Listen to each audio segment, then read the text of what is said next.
Et, et voilà, c'est parti. Roberta, à toi. Oui. Bon, déjà, merci beaucoup de la présentation et de l'introduction. Donc, je partage mon écran et on rentre dans les sujets. Hop,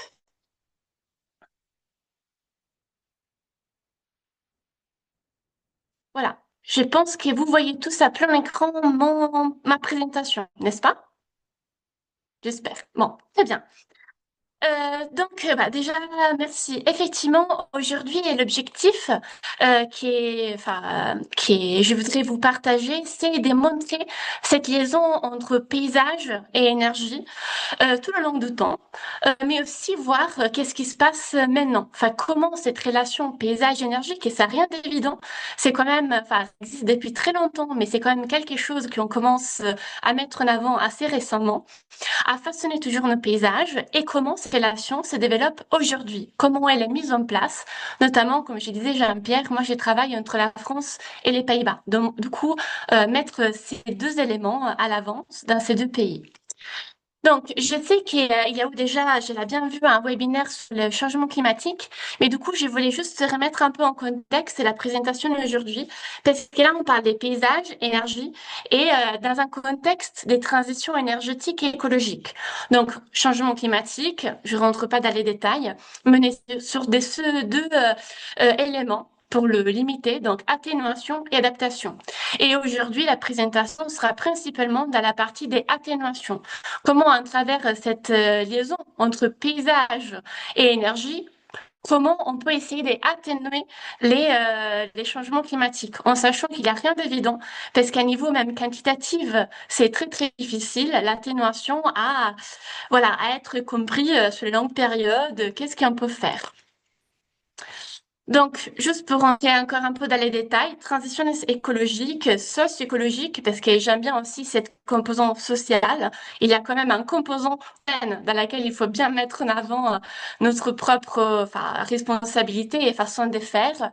Mais en gros, ça, c'est une des parmi définitions qui existent de Sabine Bars, et dans laquelle on voit ça, cet changement, une transformation du métabolisme de nos territoires, de nos villes, et dans laquelle il faut moins consommer en termes de matière, en termes d'énergie, et progressivement substituer notre forme d'énergie. Donc, on parle d'énergie renouvelable, par exemple.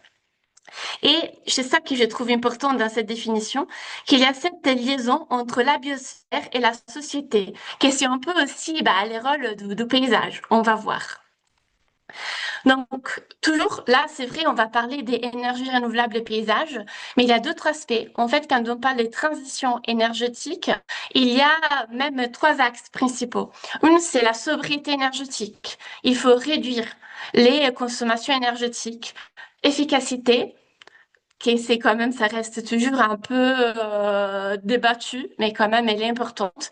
Comment on peut réduire la quantité d'énergie pour produire autant? Donc, la difficulté avec les sujets de l'efficacité, c'est qu'on peut dire plus on est efficace, donc on réduit pas forcément nos consommations énergétiques, on continue à produire autant avec la même quantité d'énergie. Donc, c'est pour ça que ça reste toujours un peu controversé. Et en dernier, bien sûr, pas moins important, la composante des productions d'énergie renouvelable, qu'on sait que c'est quand même très importante dans les paysages, mais on va voir, c'est pas le seul axe qui façonne et peut façonner pour les futurs nos paysages de la paix pétrole. Donc, pour donner un petit peu pareil des contextes, on parle des transitions, on parle d'énergie, mais on parle des paysages.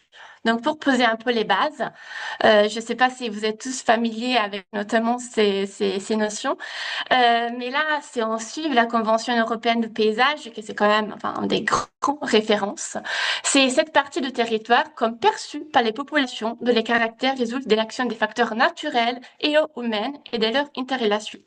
Mais qu'est-ce qui nous intéresse aujourd'hui, c'est aussi que les péages, c'est un lieu de projet, de planification. Et on peut essayer de le travailler à travers les projets, à travers les pratiques, pour réduire les émissions de carbone, pour produire de l'énergie.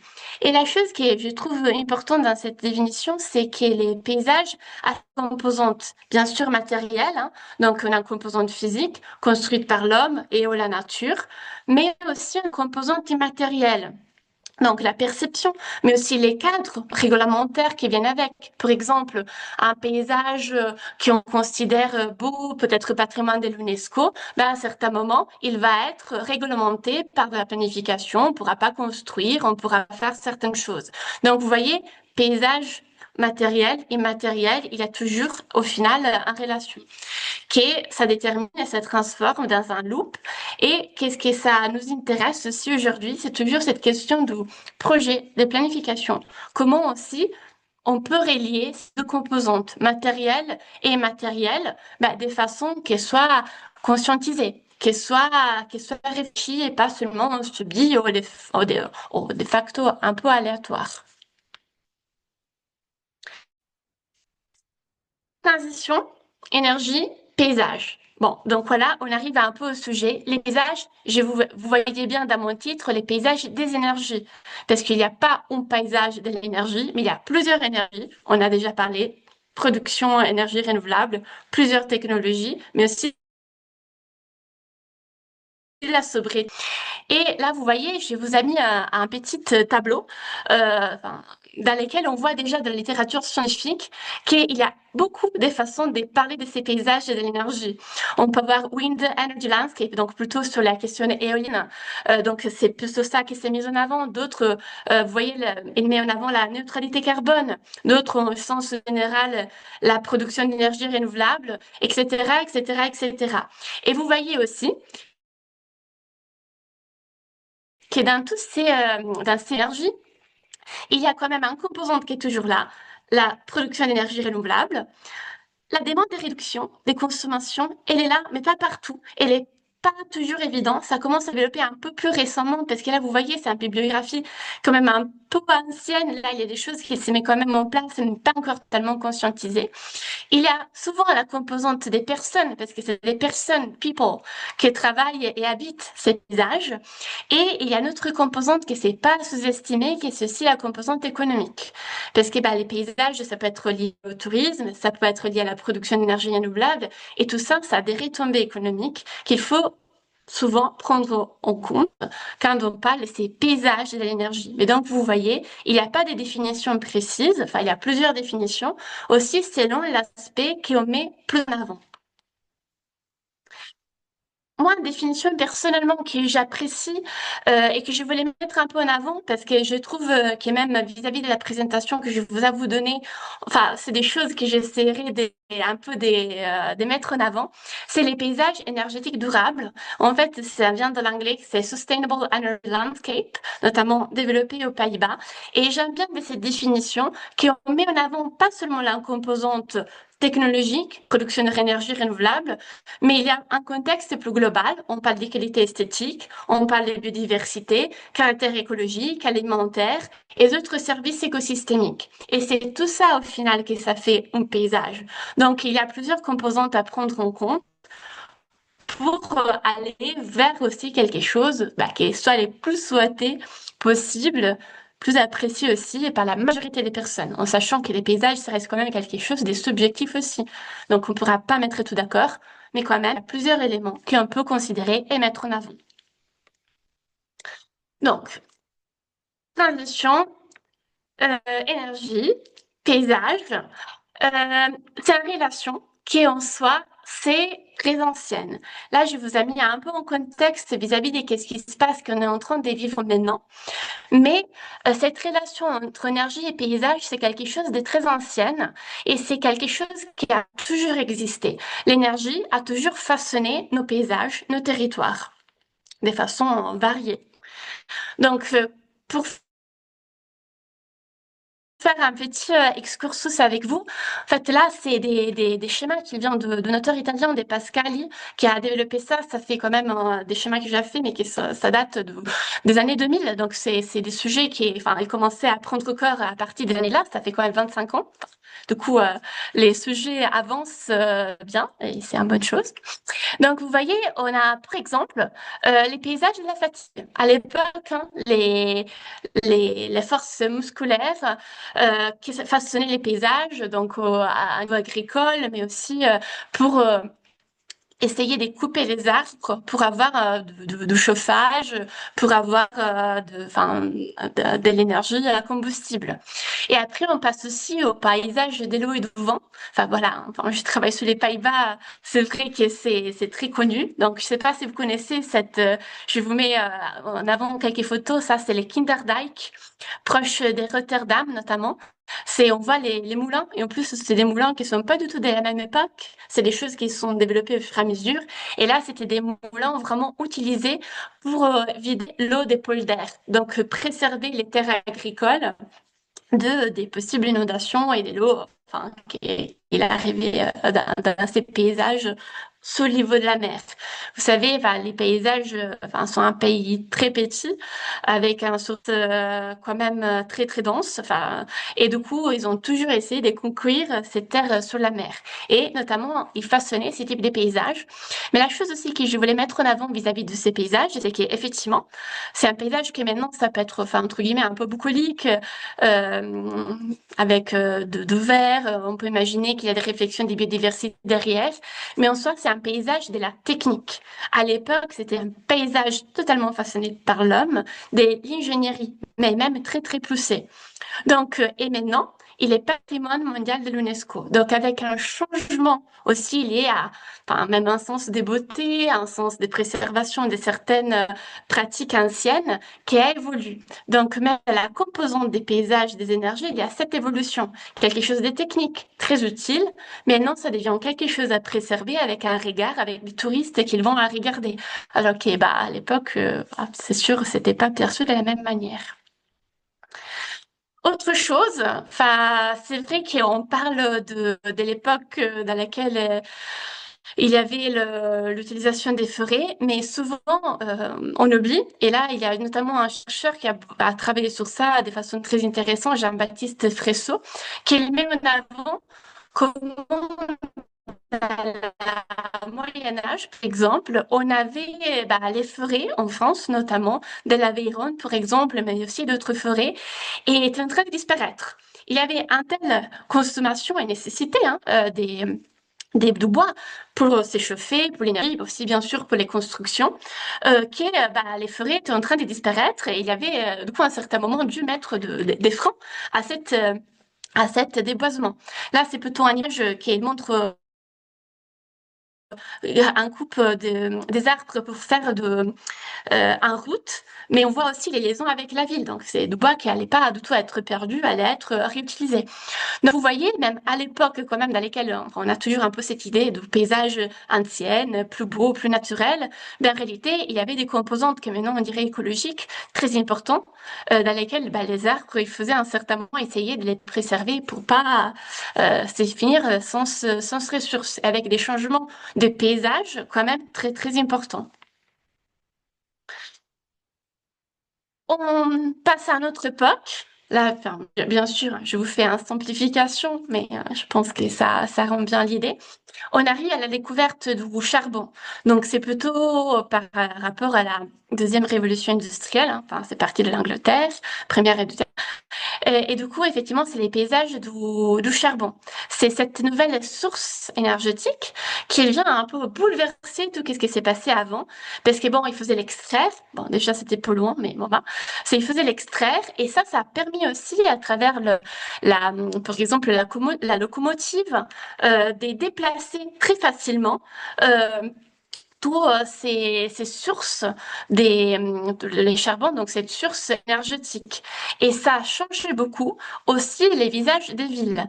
Là, je vous ai mis une image que bah, je trouve très parlante. C'est un peu couvert, mais en tout cas, c'est Gustave Doré dans dans ce travail et on voit Londres et donc qui c'est devenu tout noir, tout gris avec les quartiers aussi ouvriers. On voit la locomotive qu'elle passe à l'arrière-plan avec sa fumée noire.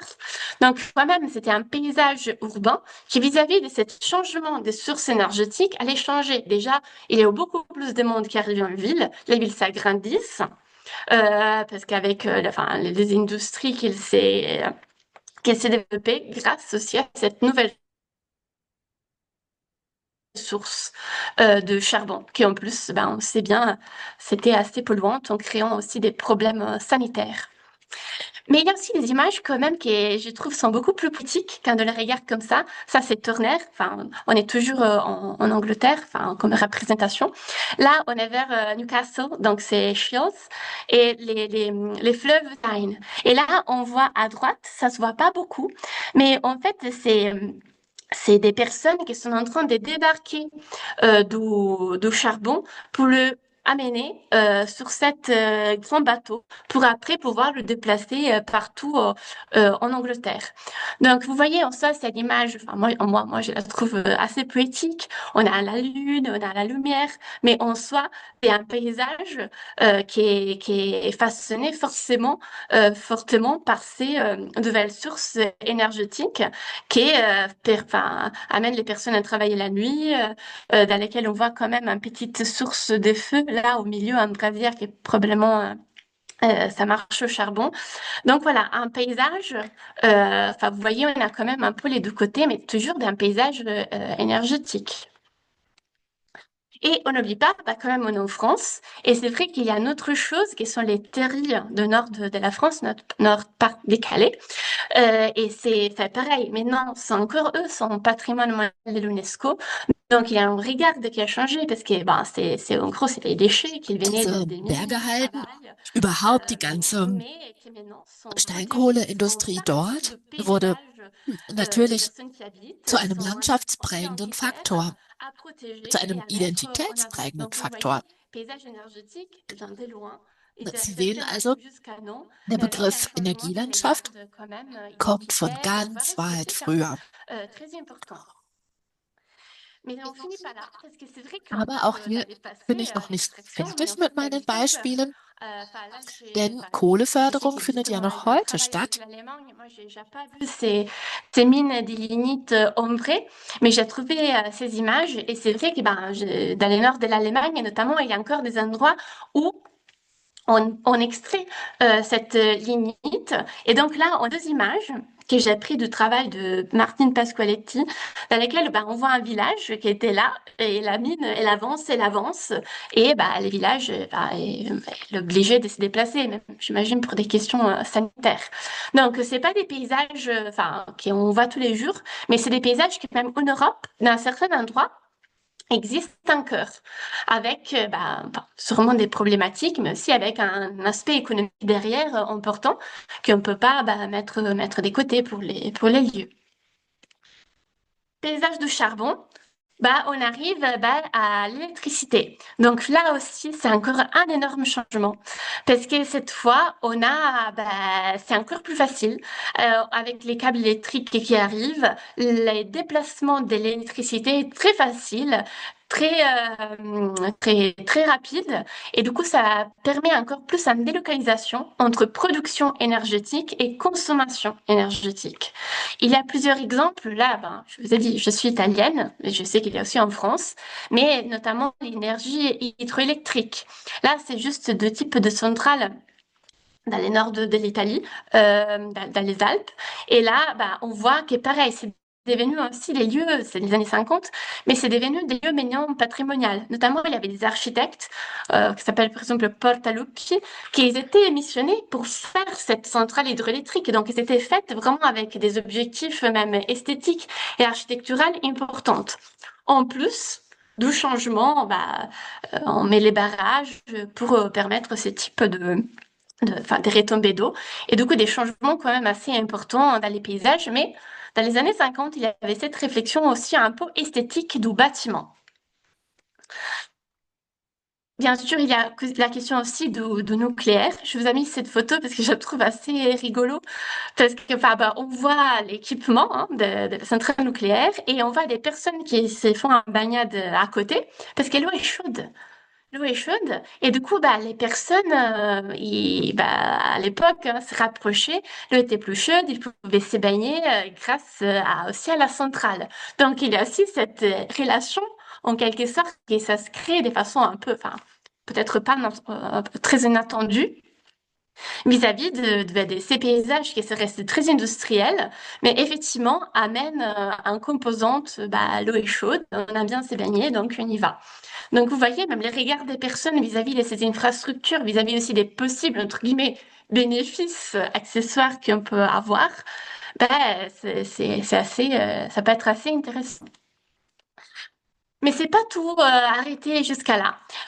Il y a aussi un autre grand changement que je pense qui est dans les paysages qu'on oublie souvent quand on parle d'électricité. C'est qu'est-ce qu'on parle, c'est la ville verticale. Nos villes vis-à-vis de l'électricité ils changent beaucoup et il y a toujours cette liaison quand même entre découverte, enfin on va dire, d'une nouvelle source énergétique ou utilisation de nouvelles sources énergétiques, électricité, mais aussi des autres objets techniques qui vont permettre un liaison. Et dans ces cadres, c'est l'ascenseur, qui ça se développe en particulier, enfin, dans les États-Unis au début par Otis, à la fin de 1800. Et c'est grâce à cet ascenseur d'électricité bah, qu'on arrive à voir les gratte-ciel.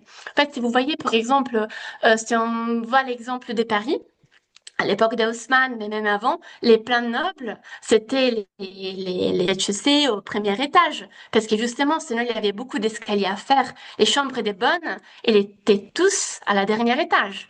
On n'avait pas d'ascenseur, il faisait beaucoup marcher, c'était pas la peine. On arrive avec l'ascenseur, bah maintenant, en plus, enfin, dans les gratte-à-ciel, d'habitude, les plus chers, les appartements les plus chers sont à la dernière étage. Parce que, bah, on a plus cette composante des marches. On peut, avec l'ascenseur, y aller. Et il y a les villes qui avancent, qui augmentent en hauteur. Et un des premiers exemples, c'est Chicago, notamment.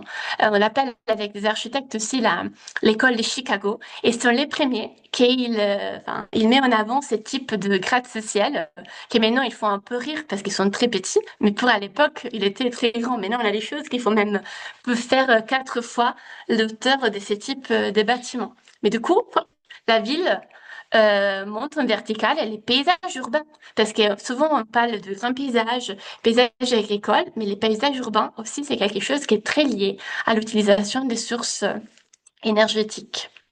On avance encore dans notre excursus, on arrive bah, au pétrole, enfin voilà, paysage de l'après-pétrole. Et là, c'est vrai que ça se développe, qu'est-ce qu'on dit, la ville horizontale. Donc, mais pareil, comme l'électricité, ben, on a une source énergétique, mais vous voyez là, c'est un ancien, on est passé de ça à un premier fardier à vapeur qui s'est considéré comme l'ancienne voiture, enfin un des premiers prototypes des voitures, et on est passé de ça, vous voyez à ma droite, cet type de rond-point. Donc c'est même ça, c'est des paysages de la consommation énergétique en quelque sorte, parce que bah, à travers les voitures, il y a un aménagement de territoire fait par des routes, fait, qui ça a des impacts quand même spatiaux, paysagers très importants. Et ça ne s'arrête pas qu'à ça. On arrive aussi à lotissement, à la ville qu'elle s'étale. Hein. Et il n'y a pas de jugement. Facilement, les personnes étaient contentes, chacune avoir sa maison, avoir son garage, avoir un petit jardin. Mais ça aussi, c'est beaucoup été permis grâce à l'arrivée de la voiture individuelle, de la standardisation, qui est quand même, ça change encore une fois nos villes, nos paysages, nos aires périurbains. Et pas que, parce que c'est vrai qu'on pense au pétrole, on pense à la voiture, mais il y a aussi les engins agricoles. Donc, bon, en France, il y a où la question de remembrement. Voilà, donc c'est vrai qu'avec l'arrivée des tracteurs, des machines agricoles, il y a par exemple un gros parti des haies, notamment en Bretagne, mais aussi ailleurs, qui a été au fur et à mesure enlevées, les parcelles qui s'agrandissent, enfin voilà. Donc c'est pas seulement les paysages urbains qui changent, mais il y a aussi les paysages agricoles. C'est pas la seule raison, mais une des raisons, c'est aussi cette source énergétique et technologique, ces avancées. Du coup, on peut se poser la question. Bon, là, on a vu, il y a toujours été un liaison entre énergie, paysage, tout le long de l'histoire. Là, je vous ai fait une simplification parce qu'on est bien d'accord que maintenant, on a beaucoup d'éléments superposés. On a encore de l'utilisation des charbons quelque part, on a encore l'électricité, on a encore le pétrole. Donc, c'est pas linéaire et c'est pas une après l'autre, mais c'est une accumulation quand même. C'est une accumulation des sources énergétiques et aussi des infrastructures tout le long de temps. Et là, quand même, la question qu'on se pose, dans le cadre de l'actuelle transition, aux bifurcations, enfin, il y a plusieurs termes qu'on peut utiliser, qu'est-ce que ça va passer et en tout cas aussi, qu'est-ce qu'on peut faire? Donc, parce que, enfin, on l'a vu, mais ça c'est vrai maintenant aussi, on a nos habitudes, on a notre idée de notre environnement, notre espace, notre paysage, mais vis-à-vis de certains choix des énergétiques, des transitions, ça peut changer, ça peut extrêmement changer. Donc, d'où l'importance de réfléchir en amont à un projet les plus possibles, liaison, paysage et énergie, de façon pas seulement à subir qu'est-ce que ça va se passer, mais à pouvoir un peu les penser en amont. Donc, là, je vous ai présenté un peu tout qu'est-ce qui s'est passé tout le long de l'histoire, mais maintenant, qu'est-ce qui se passe concrètement? C'est quoi un peu les éléments qu'on peut mettre en avant pour avancer sur cette liaison entre énergie, paysage, je répète, et son projet? Donc déjà, c'est un sujet qui est en train de se développer, notamment c'est beaucoup à partir des années 2010. Je vous ai mis cette diapo pour montrer justement, vous travaillez sur plusieurs nations et justement c'est un sujet qui est au moins, enfin pas qu'en Europe, mais est approprié et en tout cas discuté partout. On a des reviews allemandes, on a Landscape of Energy qui c'est américain, enfin des États-Unis. On a l'ANSHAF qui a fait un numéro sur ces questions énergétiques aux Pays-Bas. On a Architectura del Paesaggio en Italie. On a Projet de paysage, urbanisme en France. Donc, vous voyez, c'est tout des ouvrages qui montrent et mettent en avant ces réflexions et on voit qu'elle quand même, elle est un peu partout. Mais je voulais vous mettre en avant aussi certains éléments parce qu'il y a des chercheurs qui ont mis en avant que les devenirs énergétiques de paysage, c'est récent, mais ça a pris aussi de l'ampleur récemment parce qu'il aussi il y a eu un avancement dans les capacités à représenter graphiquement certains aspects. Et je pense que ça recoupe un peu avec la présentation que vous avez vue la dernière fois. Parce que, enfin, vous voyez là, c'est un carte isotherme des zones tempérées minimales de Londres. Donc, enfin, voilà, on comprend un peu où c'est la température. Mais après, à droite, et là, un peu, c'est un peu ancien parce que c'est de 98, mais c'est une image thermique à infrarouge. Donc, on voit quand même un précision totalement différent des zones plus froides, plus chaudes, enfin, d'un ville. Que ça permet du coup de saisir de façon plus importante aussi ces questions énergétiques en ville. Donc les représentations ont aussi joué un rôle dans cette compréhension spatiale et enfin de la composante énergétique. Et le premier élément, quand on parle de paysage, énergie et projet, c'est quand même très lié à l'intégration des équipements de production d'énergie renouvelable dans les paysages. Encore une fois, maintenant on en parle beaucoup, mais c'est pas quelque chose de très, enfin, c'est un peu plus ancien que ça. Parce que Sylvia Crowe, dans les années 58, elle a écrit ce livre, The Landscape of Power, les paysages de pouvoir, dans laquelle, bon, elle parlait pas beaucoup de production d'énergie renouvelable, mais elle mettait quand même des éléments techniques comme des antennes, des lignes de tension, basse tension, comment elles pouvaient être intégrées dans les paysages. Sylvia Crowe était paysagiste, donc voilà, déjà on voyait un première réflexion de comment ces nouveaux éléments technologiques arrivaient dans les paysages les façonner et comment les paysagistes, le projet paysage, ils pouvaient un peu répondre à leur intégration. Il y a aussi une chose que je voulais mettre en avant vis-à-vis de cette question de équipement de production d'énergie renouvelable, parce que c'est vrai qu'on en parle beaucoup, mais en fait, il faut être très attentif parce qu'on peut parler de un barrage hydroélectrique, on peut parler d'un éolien, on peut parler de panneaux photovoltaïques, mais c'est très lié tout ça aussi à la puissance. Enfin, là, vous voyez, je vous ai mis des images assez parlantes. On voit à gauche un mini moulin, enfin avec probablement produisent très peu des kilowatts, enfin, même pas des kilowatts, mais on va dire que c'est un transforme en puissance. Et on a le barrage des Trois Gorges en Chine, donc avec une production monstrueuse d'énergie. Mais vous voyez, les rapports au paysage, les rapports au écosystème, c'est pas pareil. Donc renouvelable, c'est vraiment pas synonyme de soutenable. Donc, quand on parle aussi des productions d'énergie renouvelable, il faut être attentif à l'échelle et à la puissance aussi qu'il y a derrière de ces infrastructures, au-delà de beaucoup d'autres choses comme les sites, etc. Et ça, je pense que ça montre très bien la différence de rapport d'échelle et enfin, voilà, d'impact qu'il peut avoir. Éléments techniques dans les paysages, il y a plusieurs façons de l'aborder. Enfin là, je ne donne pas de jugement, chaque site c'est un peu pareil, mais effectivement, il y a plusieurs façons. On peut le cacher, le dissimule, on peut les adapter, hein, enfin de façon un peu implicite, on peut au contraire les montrer. On accepte qu'il soit là dans les paysages. Au contraire, on peut aussi l'exhiber. Il va devenir un élément central, presque un landmark dans les paysages. Et bien sûr, les impacts visuels sont pas pareils. Mais c'est pour ça qu'il faut être attentif à qu'est-ce que c'est un impact visuel et qu'est-ce que c'est la visibilité.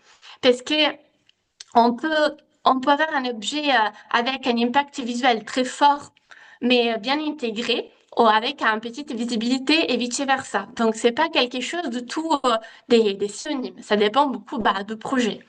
Et je voulais vous montrer quelques exemples. Là, c'est un parc photovoltaïque assez classique à terre.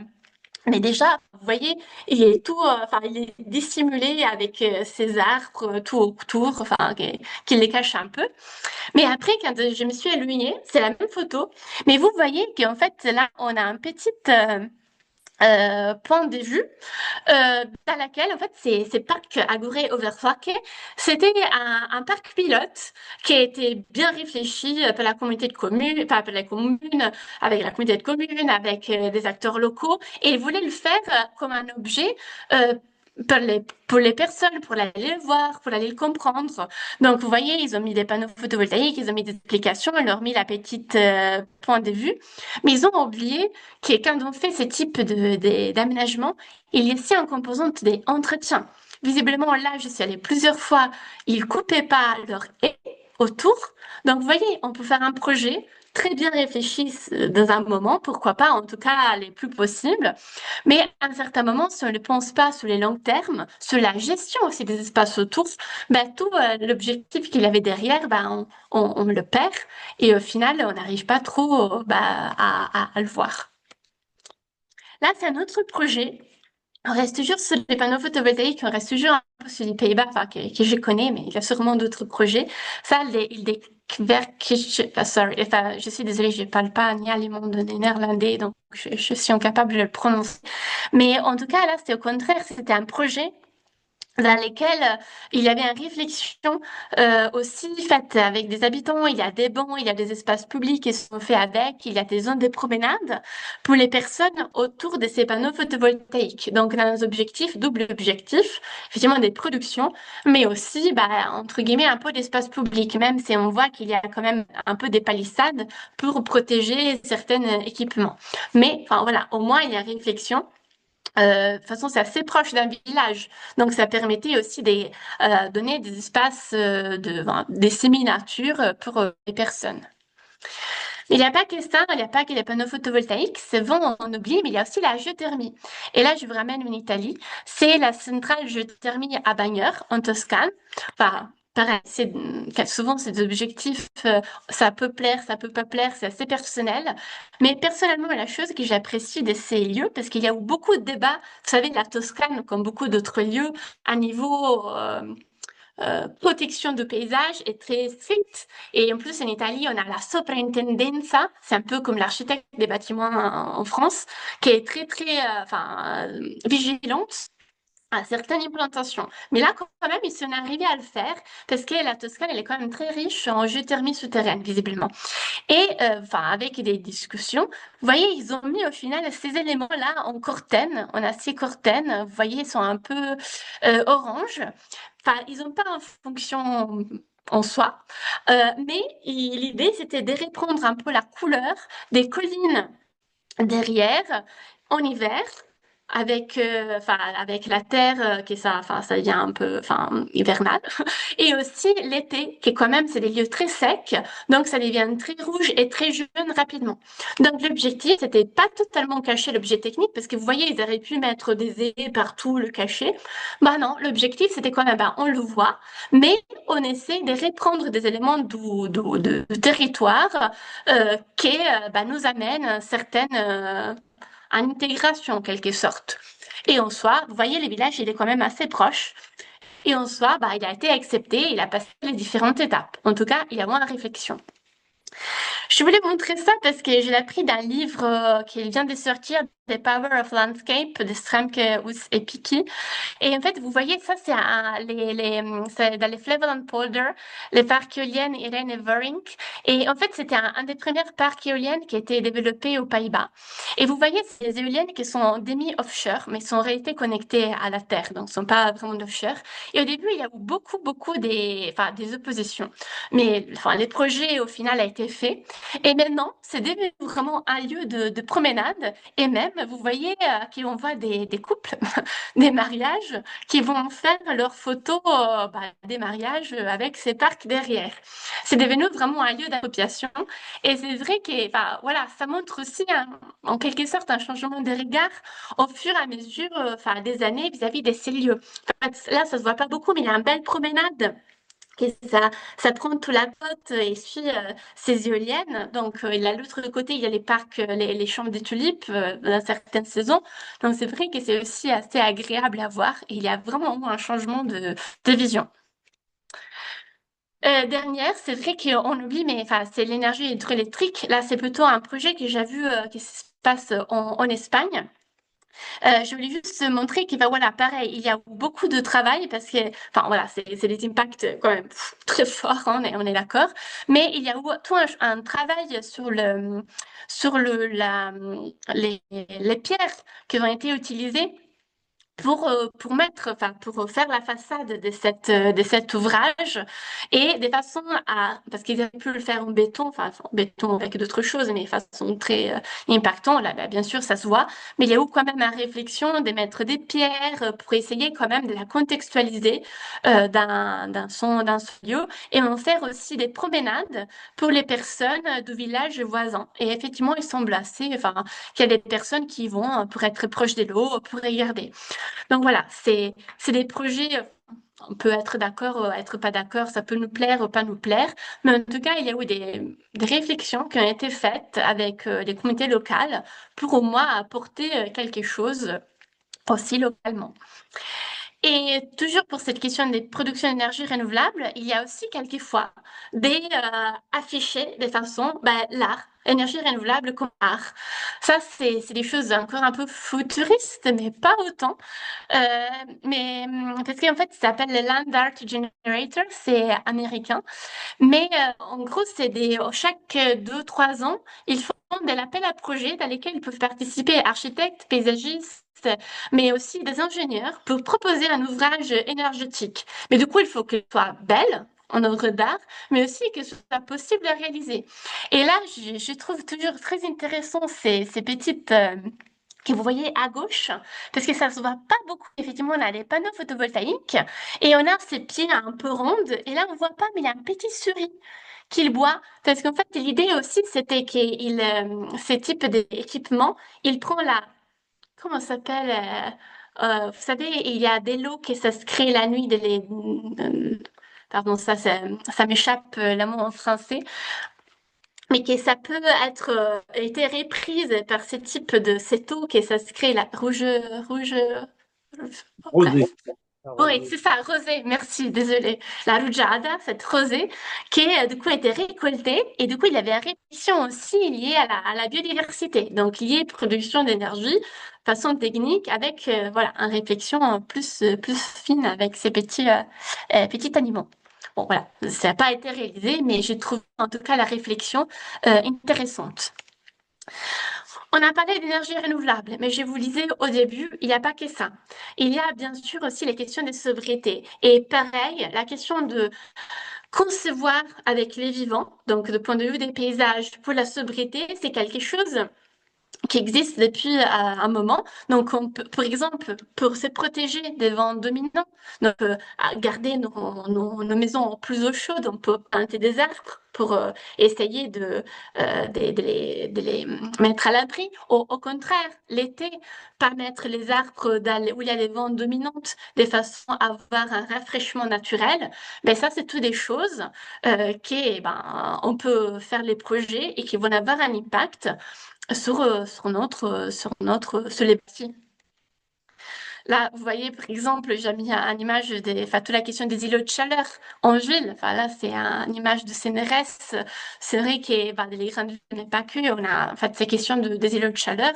Et c'est vrai qu'à travers, apporter de l'eau en ville, apporter des arbres en ville, de la nature en ville, on peut essayer de réduire ces types d'îlots de chaleur. On ne pourra pas résoudre les problèmes totalement, mais à un certain endroit, ça peut aider. Donc, on rentre toujours dans cette question des atténuations au changement climatique. Et c'est sûr que les paysages ne sont pas pareils. Si on a une puissance énergétique, technique pour avoir de la climatisation, ou c'est d'amener une réflexion un peu plus vaste, mais un peu plus radicale des nos villes. Mais il y a aussi d'autres aspects quand on parle de sobriété. Et là, je vous ai mis un peu quelques exemples du Grand Prix de paysage en France. Là, notamment, c'est Alain Frété qui a fait ses projets paysagistes. Et enfin, c'est un projet très sobre, justement. La conception était très sobre parce qu'il y avait un parking qui a été enlevé et après, ils ont remis cette socle de plantes autochtones.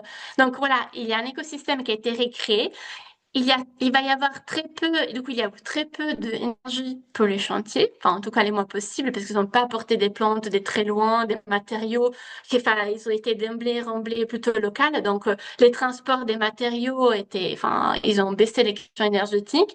Et même pour l'entretien, parce qu'on oublie souvent, mais même un jardin, un parc, a un coût énergétique en termes d'entretien.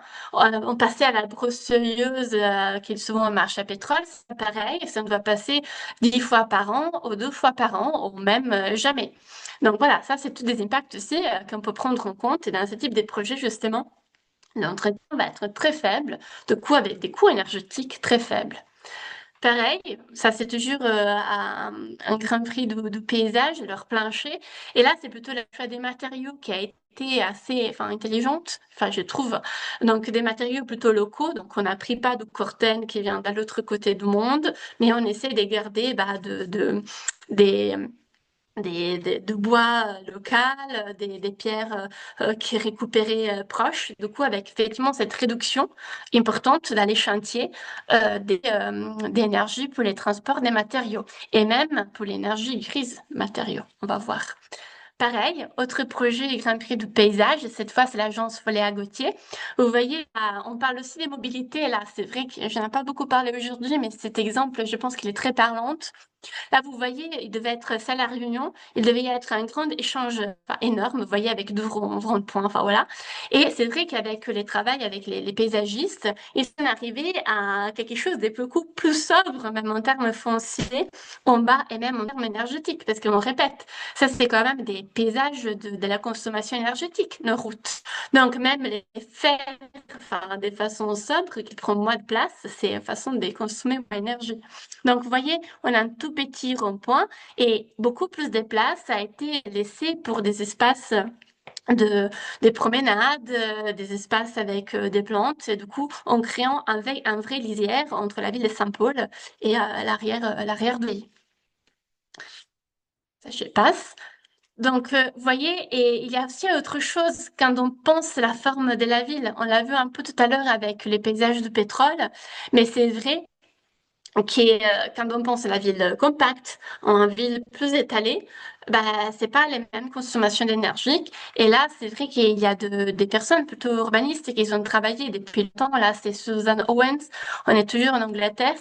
Enfin, vous voyez les 92, donc ça date un peu, mais pour vous montrer que maintenant, c'est des réflexions qu'on commence à voir.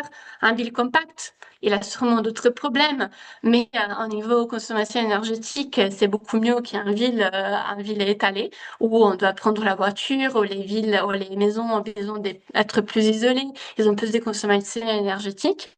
Donc voilà, ça c'est tous des réflexions aussi qui ont un impact sur les paysages, mais pareil, c'est des changements assez radicaux que c'est pas si facile de les mettre en avant. Et une autre chose que je voulais parler avec vous, c'est que j'ai pas beaucoup discuté, c'est l'énergie grise. Là, c'est un travail qui a été développé par Paola Vigano. Enfin, il y a d'autres qui travaillent dessus, mais je trouve son travail assez intéressant. En fait, vous savez, l'énergie grise, c'est toute l'énergie qui est demandée pour la construction d'un produit à partir de l'extraction des matériaux pour le créer, sa création, sa vie et après, à la fin, son disposal, enfin, sa destruction au recyclage. Donc, vous voyez, c'est tous les cycles de vie. Et ça peut être très énergivore, pas très énergivore, voilà, ça dépend vraiment de l'élément.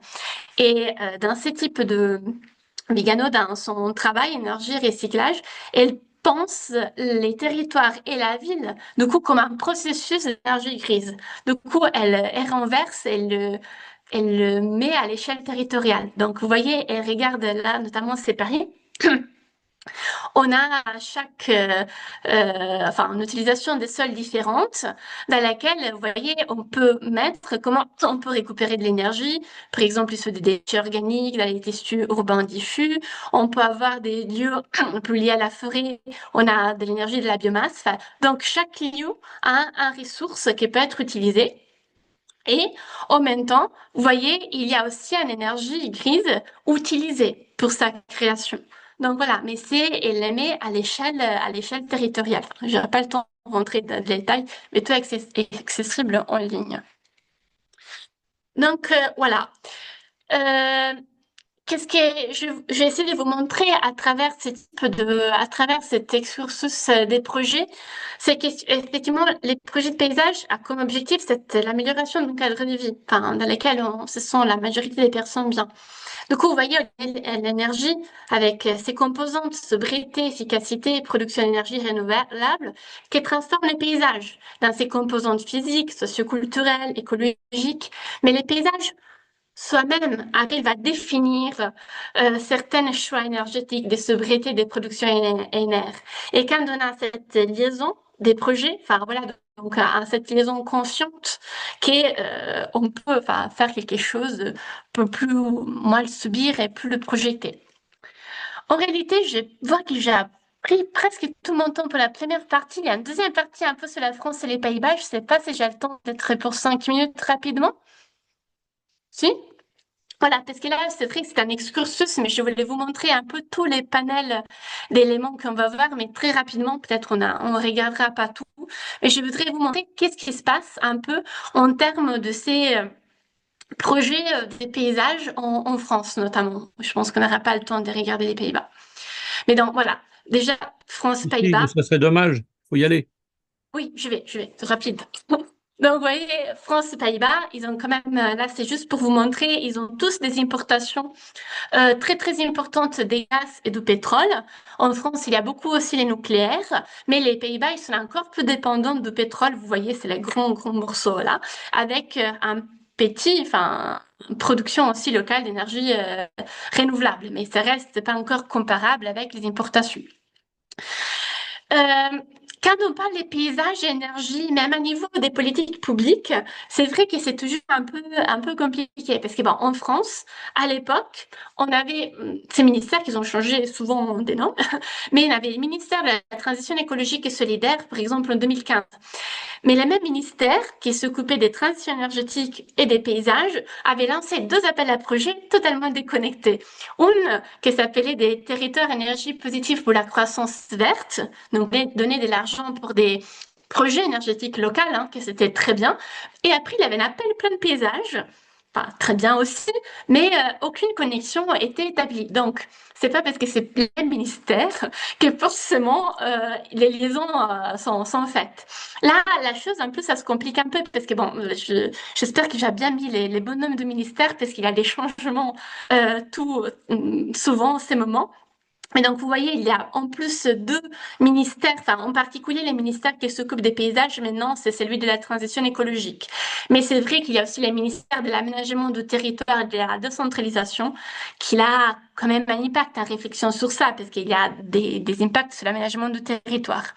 Et celui de la transition énergétique, c'est quand même encore les mêmes qui s'occupent de paysages. Il y a aussi d'autres ministères, notamment celui des industries, qui s'occupent d'énergie, mais à niveau territorial, c'est vrai qu'on est bien placé en France, je trouve, pour avoir des réflexions globales. Aux Pays-Bas, c'est un peu complexe aussi. Bon, déjà, vous voyez, les Pays-Bas, c'est une 13e de la surface française. Donc, avec une surface minuscule vis-à-vis de la France et avec une densité qui c'est presque 5 fois plus. Donc, vous comprenez qu'en termes même d'utilisation de l'espace, la question des transitions énergétiques se pose de façon très importante et même un peu, enfin, vraiment à concevoir. Sinon, ils n'y arriveront pas. Et là, vous voyez qu'il y a plusieurs ministères qui travaillent et enfin a priori c'est pas le même ministère qui travaille sur le paysage et après sur les questions énergétiques et qui reste beaucoup plus abordé dans les ministères des Affaires économiques. Enfin là c'est la règle un peu générale. Il y a bien sûr un peu plus de souplesse, mais c'est vrai qu'il y a les Climate Accord que c'est maintenant aux Pays-Bas la loi entre guillemets de référence. Il y a qui donne les objectifs au 2030-2050 en termes énergétiques, la question de la qualité of the living environment, donc du cadre de vie, donc on peut mettre dedans un peu la question de paysage, ça c'est quand même elle est posée, donc quelque chose qui doit être réfléchi. Je voulais aussi vous mettre ça parce que je pense qu'on ne se rend pas compte quelquefois de l'entité, mais là vous voyez, enfin ça date un peu, mais ça rend bien l'idée. Vous voyez là, c'est les nouvelles installations éoliennes onshore et offshore, donc en mer et sur terre. Vous voyez que la France est la même un peu plus bas que les Pays-Bas, mais je vous ai dit tout à l'heure que les Pays-Bas, ils ont une 13e de la surface française. Donc c'est sûr que l'impact à niveau national, mais en termes de dominance des paysages, c'est vraiment pas comparable. Enfin, donc, on peut mettre en avance aussi voilà, il faudrait développer les choses. Là, je voulais vous montrer cette terrain d'étude. Maintenant, il y a plusieurs territoires qui développent des réflexions liées au paysage et d'énergie, mais j'ai décidé de vous présenter les Touareg parce que c'était un des premiers. Donc, c'était un peu un précurseur et c'est lui qui a un peu ouvert la route aux autres. Donc, vous voyez, c'est un territoire plutôt rural, mais aussi victoire avec cette ville, donc des campagnes plutôt céréalières. Un territoire assez ordinaire, entre guillemets, on peut dire, enfin, pas de monuments nationaux, enfin, pas des choses particulières, mais qui a décidé de beaucoup investir sur cette composante énergétique. Bien sûr aussi pour des questions économiques, donc avec des éoliennes, réseaux de chaleur, panneaux photovoltaïques. Mais vous voyez, donc, ils sont engagés à devenir territoire énergie positif. C'était un peu des précurseurs, donc, en 2010, avec des objectifs 2030-2050, mais la réflexion vis-à-vis de questions de paysage, elle est quand même arrivée en 2019. Donc, 10 ans après, presque, qu'ils s'étaient engagés dans les processus de transition. Donc, enfin, c'est bien qu'ils sont engagés en ça à un certain moment, mais c'est venu quand même très tard. Et c'est venu dans un moment dans lesquels notamment leur PCAET, donc leur plan climat, air, énergie territorial, qui désigne les objectifs pour 2030-2050, avait des objectifs très importants en termes d'éoliennes. Donc là, vous voyez, c'est les PCAET du Touareg avec des objectifs, là, c'est plutôt sobriété énergétique, mais vous voyez, moi, 60 gigawattheures, enfin, c'est des gros objectifs. Et là, vous voyez, sur les objectifs des productions d'énergie renouvelable, alors, il y a plusieurs, mais vous voyez, c'est plus 926% d'éoliennes en 2030. Donc, vous voyez, dans l'objectif, un impact assez important. Et c'est là qu'ils se sont dit, nous, on a des choses, mais effectivement, on pourrait faire en sorte que ces équipements, ça ne devienne pas n'importe quoi sur les territoires avec les développeurs, mais qu'on aille à réflexion un peu plus construite. Et du coup, ils ont fait un appel à l'appel à projet du ministère et de l'ADEME de plein de paysages. Et du coup, il y a des paysagistes, il y a aussi les collectifs qui arrivent sur les terrains pour accompagner un peu dans cette réflexion de plein de paysages avec les personnes, avec les acteurs. Et là, c'est les plans de paysage. Donc, vous voyez, c'est un des premiers, mais en tout cas, il met en avant les lignes de force de paysage, les fleuves, les vallées sèches. Il y a des bouts quand même qu'on voit dans ces paysages. Donc, il a mis un peu en avant les lignes de force avec aussi un composant un peu qualitatif et a mis en avant certaines actions et aussi des lieux où on pouvait réfléchir à la localisation des éoliennes ou comment les mettre. Voilà. La chose intéressante aussi, que c'est pas seulement un plan de paysage, mais c'est devenu aussi un OAP. Donc, c'est une organisation d'aménagement et de programmation qui s'inscrit dans les PLUI, qui c'est les plans locaux d'urbanisme, qui du coup, c'est un plan d'urbanisme assez contraignante en France, que ça donne les règles pour les développements futurs. Donc, vous voyez, la question, c'est, les plans de paysage sont très intéressants, mais ça reste volontaire. Soit le fait de les développer, soit le fait de les développer, les actions qui sont écrites dedans. L'épée, lui, non. L'épée, lui, il a des règles d'urbanisme qui doivent être suivies. Et du coup, là, il y a eu ce passage, plan de paysage, P, lui, qui a été quand même important parce qu'il a inscrit les paysages éoliennes dans sa réglementation. Je vais un peu rapidement. Vous voyez là, on a la France. Là, c'est tous les PCAET, les plans climat, air, énergie territoriaux, qui donnent les objectifs sur les courts et longs termes pour les territoires. Et là, vous voyez quand même qu'il y a des endroits où, c'est bien avancé, mais c'est pas encore toute la surface de la France qui a des objectifs énergétiques précis. Et notamment, en France, on a la diagonale du vide, qui on la voit encore un peu là, c'est dessiné. Mais voilà, c'est en cours. Et je voulais aussi mettre l'accent sur le fait qu'il est plein de, c'est plein de paysages. Celui de Toircé, c'est du coup, c'est l'appel à projet du ministère qui donne de l'argent pour développer cette étude. À l'époque, c'était des appels à projets dans lesquels on parlait pas forcément d'énergie, mais au fur et à mesure, et en particulier à partir de 2019, donc quand même c'est assez récent, il y a un volet notamment qui rentre et on parle notamment des l'éolienne. Enfin là, l'ADEME, il peut cofinancer en plus du ministère s'il y a un volet éolienne, donc énergie, dans ce cadre du plan de paysage. Et ça continue. Aussi en 2023, on a des territoires pour la transition même.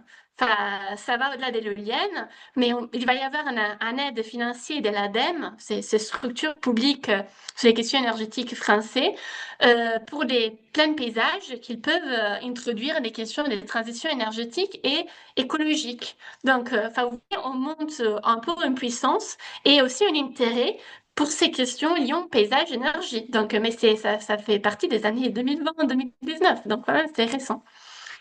Et voilà, là, on a aussi des documents qui viennent de sortir, qui est, voilà, il y a toujours l'ADEME, il y a les ministères, qui montrent comment on met en avant cette transition énergétique par les paysages.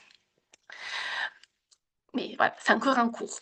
Pour les Pays-Bas, je vais rapidement, je vais juste vous montrer, je saute un partie, mais je vais vous montrer notamment qu'est-ce qui se passe maintenant dans cette île, presqu'île, Polder, que vous voyez, c'est Goeree-Overflakkee, c'est au sud de la province de Zuid-Holland, proche de Rotterdam. C'est un lieu encore un peu agricole, si on peut dire agricole, mais en tout cas périurbain, parce qu'aux Pays-Bas, c'est tellement dense, c'est tellement construit qu'on ne peut pas vraiment parler de campagne verte, mais quand même avec aussi des productions agricoles importantes. Et pareil, c'est une commune qui s'est lancée dans une production énergétique assez importante aussi. Pourquoi? Il y avait de la place en fait. Vous voyez, il y a les villages, on les voit un peu en blanc. On a des implantations éoliennes contraignante. Et ici, il y avait encore un peu de la place, donc a été beaucoup sollicité à niveau national et à niveau provincial pour développer ce type de projets. Donc, vous voyez, c'est un peu le style des polders, un peu à l'image. Donc, on voit les éoliennes un peu partout, on a les digues, on a encore des anciens moulins quand même, qui pondent les paysages. La chose intéressante que je voulais vous montrer rapidement, c'est que du coup, Gouret-Overflack s'est engagé dans ce processus de transition énergétique autour de 2010. C'était quand même avec une approche assez top-down. Mais en 2012, presque tout de suite, ils ont commandé un document liant, sur les questions des paysages à des paysagistes, HNS, normalement, une grande boîte paysagiste très connue aux Pays-Bas, pour essayer de comprendre comment leur ambition énergétique et les ambitions énergétiques qui venaient de haut pouvaient être mises dans leur paysage à niveau spatial. Et après, en 2017, en fait, ils ont très très bien avancé sur la production énergétique, surtout vis-à-vis des éoliennes. Et en 2017, ils se sont dit, en fait, on pourrait même gagner plus. On pourrait même exporter des surplus des ENR, des productions d'énergie renouvelable qu'on a. Et encore une fois, ils ont refait appel à un bureau d'études paysagistes, urbanistes, même ingénieurs, pour comprendre quels scénarios spatiaux on pouvait avoir vis-à-vis de cet objectif. Là, je passe, mais là, c'est par exemple c'est les premières études des HNS sur Gouret-Overflack, donc ils ont fait plusieurs scénarios. Mais la chose que je voulais vous montrer, c'est ça, parce que ça montre une différence avec la France sur l'état actuel. Dans les Pays-Bas, ils ont en fait à travers les Climate Accords de 2019, ils ont développé cet document que c'est la Regional Energy Strategy, donc stratégie énergétique régionale, dans laquelle c'est écrit que chaque territoire doit avoir des objectifs énergétiques pour les 2030-2050, mais il doit aussi s'assurer que ces objectifs soient spatialement possibles. Parce que je vous disais, les Pays-Bas, ils ont cette surface très très très petite, très très très dense. Donc cette question d'espace, ça se pose de façon importante. Et du coup aussi des paysages. Donc, vous voyez, c'est toujours Gouret-Overflack. Dans les cadres de cette énergie stratégie, chaque territoire, il devait se doter de ça, il n'y avait pas de choix. Ils ont fait appel à ces bureaux de paysagistes et urbanistes et architectes pour avoir différents scénarios. Et vous voyez qu'ils ont essayé de spatialiser et la sobriété et aussi la production d'énergie renouvelable. Donc voilà, ils ont fait aussi des calculs, hein. C'est pas juste comme ça posé, ça donne cette impression. Et là, c'est la Regional Energy Strategy des Gouret-Overflack qui a été développée à partir, c'est vraiment appuyé sur l'étude qu'on vient de voir. C'est encore des choses qui sont en cours de se finaliser, se mettre en place. Il y a encore beaucoup de travail à faire, mais c'est vrai que les Pays-Bas, d'ici quelques années, ils vont en avoir pour chaque territoire des objectifs énergétiques et quand même des documents spatiaux paysagères pour les mettre en place au mieux. Je ne sais pas qu'est-ce que ça donnera, on ne le sait pas encore, il n'y a pas encore de résultats, mais j'aimerais bien continuer à l'été parce que je le trouve quand même intéressant. Donc, pour finir, j'ai fini, j'étais rapide, un peu sur la fin, j'étais pas rapide dans ma communication, mais rapide vers la fin. En fait, c'est comment dire, get your message across, les messages juste que je voulais transmettre pour la fin, c'est qu'à travers, vous voyez, les questions énergétiques peuvent être perçues encore maintenant un peu comme hors sol, comme quelque chose très de la technique, très de l'infrastructure, mais à travers les paysages, à travers l'analyse de territoire, l'objectif, c'est de les ramener sur Terre, pour utiliser l'expression de nature. Ça permet de les réancrer pour, essayer d'aller vers quelque chose souhaité et ancré pour tout le monde. Merci pour votre attention. Et j'espère que je n'ai pas parlé trop vite parce que ça, c'est mon côté italienne. Je parle beaucoup trop vite.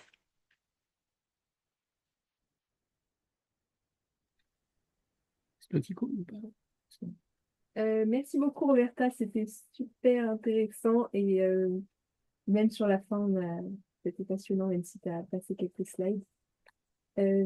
Alors, si vous voulez réagir dans le chat ou prendre la parole pour poser une question à Roberta, n'hésitez pas. On a encore une vingtaine de minutes pour répondre aux questions et aux remarques. Dans le chat, on avait déjà quelques remarques. Alors, c'était Katia Sig qui parlait de sobriété dans le twerset. Twerset en interrogation. Oui, oui. D'augmenter Mais je suis le d'accord, déplacement. hein, pardon, j'ai pas pu rentrer trop dans les détails. Mais en fait, les PCAET obligent à mettre en avant et les questions de réduction des consommations et les questions des productions d'énergie renouvelable. C'est sûr que pour les territoires, c'est beaucoup plus facile de mettre en avant les productions d'énergie renouvelable que la sobriété. Mais en tout cas, sur les TORC, étant un territoire rural, donc les gros problèmes c'est aussi liés au transport. Il y a des réflexions qu'ils essaient de mettre en avant pour réduire l'utilisation de la voiture, essayer de développer un peu les transports en commun. On va dire, je suis d'accord avec vous, il y a pas encore, il y a encore des réflexions, mais il y a des petites choses qui bougent. Mais c'est sûr, c'est pas les centres et souvent c'est des objectifs affichés qu'on ne sait pas s'ils seront aboutis ou même vraiment réalisés. Je voulais juste signaler que ceux qui veulent poser des questions cliquent sur l'icône réagir, le petit cœur qui est en bas de l'écran, et ils peuvent, dans ces cas-là, lever la main. C'est le en bas de l'ensemble des icônes. Donc, n'hésitez pas à poser des questions. Moi, j'en ai une parce qu'il faut bien commencer. C'est sur les Pays-Bas, où on a été effectivement très rapide. Et j'ai noté qu'effectivement, d'abord, il y avait une obligation qui était sans doute première de traduire les objectifs nationaux en objectifs locaux, région par région. Mais que dans cette traduction, il y avait aussi la nécessité de localiser, donc d'aller assez finement dans la localisation des instruments de production d'énergie renouvelable. Alors, premièrement, est-ce qu'il s'agit uniquement des éoliennes ou de l'ensemble des systèmes de production d'énergie, notamment le photovoltaïque, la méthanisation, ce genre de choses, d'une part, et d'autre part, est-ce que cette traduction spatiale indiquée comme projet de territoire incluait de manière obligatoire, comme c'est le cas dans cet exemple de ce grand polder que tu as montré, est-ce que c'est obligatoirement mené par des gens ayant compétence en paysage? Question. Merci. En fait, alors oui, sur les Pays-Bas, ils ont cette approche quand même assez top-down. Après, ils peuvent s'y permettre probablement parce qu'ils ont une petite surface, je sais pas. Mais effectivement, oui, ils ont essayé enfin, il y a eu des négociations et je pense qu'il y a encore des choses en cours, hein, parce que je vous dis, c'est des choses qui sont pas encore totalement arrêtées. Il y a eu des phases d'expérimentation, mais il y a eu des négociations entre le niveau national, entre les waterboards, entre les différentes provinces et après les différentes communes sur les objectifs énergétiques pour essayer effectivement de traduire à niveau local, territorial, ces objectifs nationaux pour les climate accords sur le 2050. En sachant qu'il y a les composantes des sobriétés et des productions d'énergie renouvelable et, comme je disais tout à l'heure, aux réduction des émissions de CO2. Et enfin, on va dire, production d'énergie renouvelable, c'est entre guillemets, assez facile à quantifier, même en termes quantitatifs. Réduction des consommations et aussi réduction de CO2, gaz à effet de serre, beaucoup moins, parce qu'il y a beaucoup plus d'autres facteurs qui rentrent dans la dynamique. Donc, non, c'était pas seulement l'éolienne, il y avait déjà photovoltaïque, voire de la méthanisation. Enfin, chaque territoire, pouvait avoir un palette assez varié selon les caractéristiques du territoire. C'était pour ça aussi l'objectif, c'est d'avoir cette analyse spatiale et des ressources locales. Après, aux Pays-Bas, les paysagistes, c'est un peu différent que la France déjà. Souvent, c'est des boîtes là qui ont répondu à la Régionale Énergie Stratégie. C'est des bureaux qui ils mettaient ensemble plusieurs expériences paysage, urbanisme, architecture. Donc c'est souvent c'est trois types plus d'ingénieurs aussi hein, qui travaillaient sur cette spatialisation. Donc, les paysagistes, ils sont là. Quelquefois, ils sont même plus leaders qu'en France, notamment la boîte HNS, mais aussi parce que c'est un titre plus reconnu qu'en France, je pense. vis-à-vis. Ça, c'est aussi une grosse différence entre les deux pays.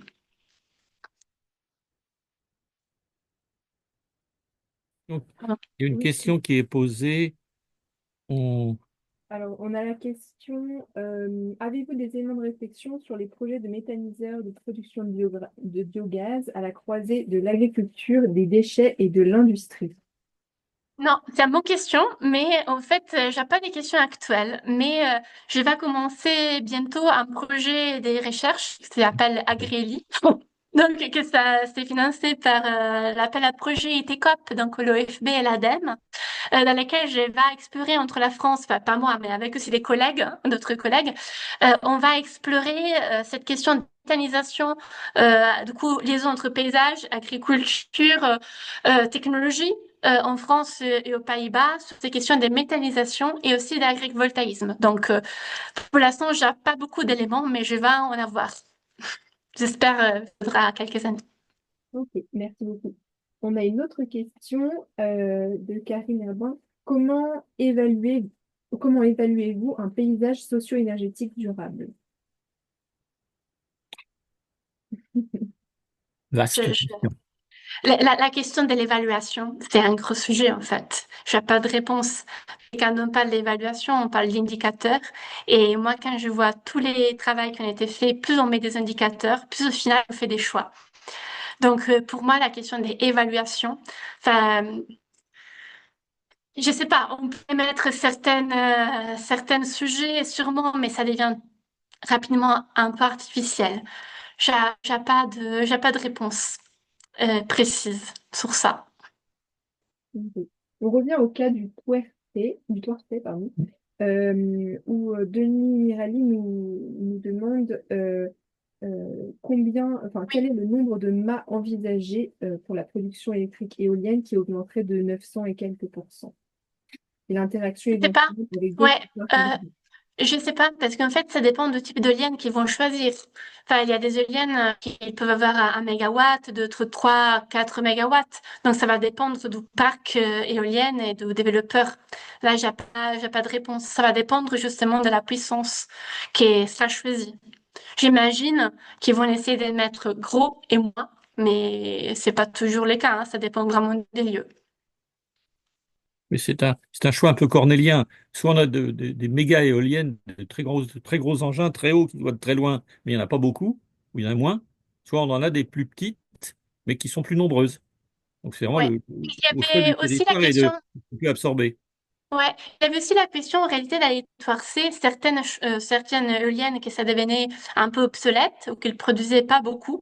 L'idée, Oui. c'était aussi de enlever celles-ci pour en mettre d'autres plus performantes. Ceci, quelque chose que ça se passe. Maintenant, il y a des champs éoliennes qui commencent à avoir quand même 20, 30 ans. Et c'est vrai que, d'aller forcer, c'est plutôt 15 années, mais c'est des choses qui commencent à être envisagées aussi. Euh, Dans le cadre général de la transition écologique et de l'atténuation des gaz à effet de serre, Katia Sig dit qu'il faut également prévoir des plantations d'arbres, de forêts urbaines, de haies, qui sont des absorbeurs de carbone. On est d'accord, je pense qu'il n'y a pas de doute. C'est pour ça que je vous mettais aussi la question de sobriété énergétique par les vivants. Enfin, oui, bien sûr, en ville, mais pas que en ville. C'est juste la problématique que j'ai mis en avant de ça, c'est que c'est difficile à quantifier encore. On peut commencer à voir avec les travails aux infrarouges, c'est dans les soirs d'été, c'est à Paris, il y a notamment la forêt urbaine, les bois urbains, etc. Est-ce qu'il va avoir un impact? Quel impact? Enfin, on, on a encore des difficultés à quantifier et à voir sur le long terme. Ceci, pour ça que c'est difficile, quelquefois, les faire mettre en avant et c'est beaucoup plus facile de produire l'électricité. Enfin, par vue ANR, mais on est bien tous d'accord sur ça. Je regarde s'il y a d'autres mains levées. On a aussi beaucoup de remerciements dans le chat. Ouais. C'était passionnant, exposé brillant, très éclairant et bien informé. On Donc, t'entend, Blandine, je suis pas sûr, ton micro est coupé. non, mais je parle avec Ah bon, toi. d'accord, le mien. Mais du coup, voilà, beaucoup de Ah, remerciements. Merci beaucoup, Roberta, pour cette alors, de toute intervention. façon, le diaporama sera disponible également hein, en support de l'intervention pour On que a, chacun puisse éventuellement prendre connaissance, y compris des quelques frustrations qu'on a eues avec des diapos qu'on voyait apparaître et qui disparaissaient aussitôt, parce qu'il fallait aller vite. Moi, J'étais trop ambitieuse dans mes, pardon, en voiture, tout dire, au final. Question sur les manières d'aborder la compatibilité de ces infrastructures énergétiques aux droits des paysages protégés. Les approches entre Pays-Bas et France sont-elles différentes, y compris dans la gestion des conflits? Attendez, il faut que je... ouais, c'est la question de la gestion des conflits entre les compatibilités entre certains éléments de paysage, certains paysages protégés en tant que tels, au titre de leur valeur et de leur caractère, et la mise en place de dispositifs de type éolien ou photovoltaïque. Oui, Gère-t-on les conflits? et j'avoue que là, j'ai pas beaucoup travaillé sur les conflits, donc je sais pas exactement comment sont gérés de façons différentes dans les deux pays. Je peux pas vraiment répondre, mais il y a des chercheurs qui ont travaillé sur ça, notamment à la NADA et en France, et il a pu travailler sur les questions des conflits, notamment sur les questions éoliennes. Moi, c'était qu'est-ce que je peux dire un peu de qu'est-ce que j'ai vu aux Pays-Bas, ça reste quand même une approche assez top-down. Et en sachant qu'à un certain moment, il faut, enfin, s'ils veulent arriver à leur objectif énergétique, il n'y a pas de place. Donc, il y a des arbitrages très tranchés qui doivent être faits. Il n'y a pas des plans B en quelque sorte. Même, ils ont fait des études dans lesquelles ils essayaient de comprendre, c'est leur ambition énergétique. Ils avaient un correspectif, même quantitatif, spacieux. Donc, j'imagine que dans la gestion des conflits, mais pareil, je peux pas, enfin, je connais pas totalement le sujet, mais Et, voilà. moi, ce qui me frappe quand même, enfin, un des diagrammes que tu as montré, c'était le nombre d'éoliennes aux Pays-Bas, qui est le même qu'en France, sauf que les Pays-Bas sont 13 fois plus petits. Et pourtant, le ciel ne leur est pas tombé sur la tête. Pas encore, non. C'est vrai que c'est assez parlante, ces données-là. Non, ce que je veux dire par là, c'est En qu'il y tout a une cas, acceptabilité sociale de ce nombre d'éoliennes et d'autres dispositifs qui semble euh, beaucoup plus forte qu'en France, sinon on en aurait entendu parler de conflits, de difficultés, de manifestations. Voilà. mm, Est-ce que ce n'est pas parce que précisément l'intégration euh, dans l'espace de ces engins est pensée dès le départ? il est quoi, pardon? Elle Est est? pensée, réfléchie. C'est-à-dire qu'en gros, le paysagiste ou la personne compétente en paysage ou en aménagement de l'espace intervient en même temps que l'installateur de l'éolienne. Je pense que c'est un peu, il y a des études d'impact comme en France. Mais c'est vrai qu'il y a ces approches de paysage à grand paysage depuis le début. En tout cas, maintenant, avec les régionales énergie stratégie, il y a cette idée de regarder globalement, effectivement, pour trouver les lieux selon plusieurs critères où implanter les différentes sources énergétiques. Il y a aussi les gros sujets de l'offshore, des éoliennes en mer. C'est pour ça aussi que enfin, les Pays-Bas, ils sont en train beaucoup de développer ça aussi, parce qu'ils le voient en manière pour arriver à certains objectifs. Euh, Est-ce que tu aurais par hasard, ou est-ce qu'on pourrait rechercher, ou est-ce que quelqu'un pourrait rechercher, le nombre de paysagistes par habitant aux Pays-Bas en comparaison de notre pays? C'est une Je bonne sais question. que, Je sais je sais que d'ores et déjà qu'il y en a 2 fois plus par habitant en Allemagne qu'en France.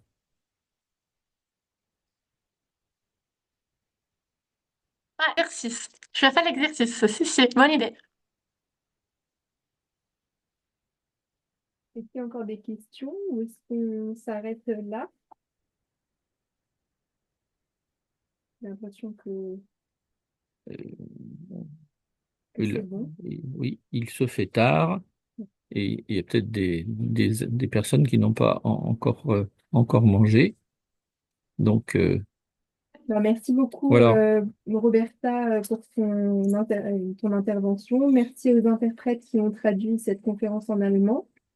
Et vous pourrez retrouver du coup la rediffusion de ce webinaire sur la chaîne YouTube du projet Interreg Horizon Climatique et sur le site du collectif PAP. Donc, Euh, prochain épisode. prochain épisode le 26 juin avec Fabienne Joliet sur la notion de beauté dans les paysages au cours du temps et en fonction des cultures. Merci beaucoup et bonne journée à tous. Merci à vous. Merci, à bientôt. Au revoir.